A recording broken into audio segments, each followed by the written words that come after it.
అది జరిగింది, ఇది కదా జరిగింది. నేను ఒకటే అడుగుతున్నా, నీకు చేతనైతే అనంతపూర్ నుంచి పోయిన ఎయిమ్స్ని ఎనికి తీసుకుని రా, కర్నూలు నుంచి పోయిన హైకోర్టుని ఎనికి తీసుకొని రండి. అదేవిధంగా కడపలో కట్టాల్సిన స్టీల్ ప్లాంట్ కట్టించండి.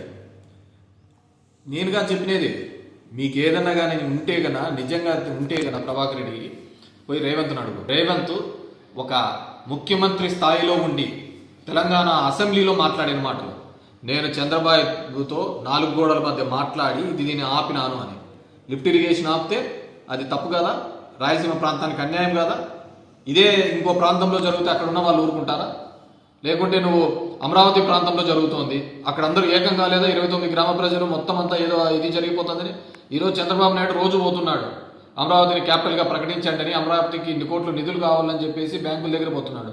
ఎందుకు? ఎన్విరాన్మెంటల్ క్లియరెన్స్ చేపించే బాధ్యత ఆయనకు లేదా? రాయలసీమ ప్రాజెక్టులు స్టార్ట్ చేయించాలని బాధ్యత లేదా? ఆయనే నిన్న మీటింగ్లో మాట్లాడినాడు. ఏం మాట్లాడినాడు?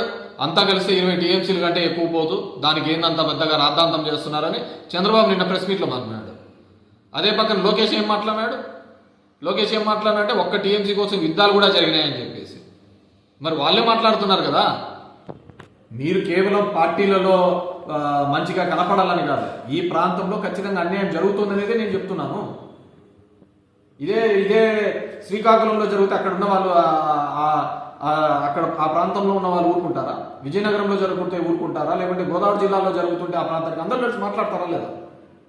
మనకేమేది? నేను అనేది కరెక్టే. కేవలం సీమ పౌరుషం అని చెప్పి ఉప్పు కారంలో చూపిస్తాను. ఫైల్స్ నాకు వచ్చినాయి, వాళ్ళకి వచ్చినాయి, ఎవడోడికి వచ్చినాయి, వానికి బాధ. నేను ఎందుకన్నాను? దానికి కనపడుతుంది తప్ప పౌరుషము, ఇంకా మిగతా దానికి ఏది కనపడుతుంది? నాకు జరిగే నష్టం కాదు, భవిష్యత్తు తరాల వాళ్ళకి జరిగే నష్టం ఇది. ఈ ప్రాంతం నుంచి మాట్లాడుకోకపోతే అదే ఇబ్బంది. నువ్వు కాకుండా మీ అన్నగానే ఉండినా కానీ యాక్టివ్గా పాలిటిక్స్లో ఉన్న ఖచ్చితంగా దీని గురించి నోరెత్తి మాట్లాడారు.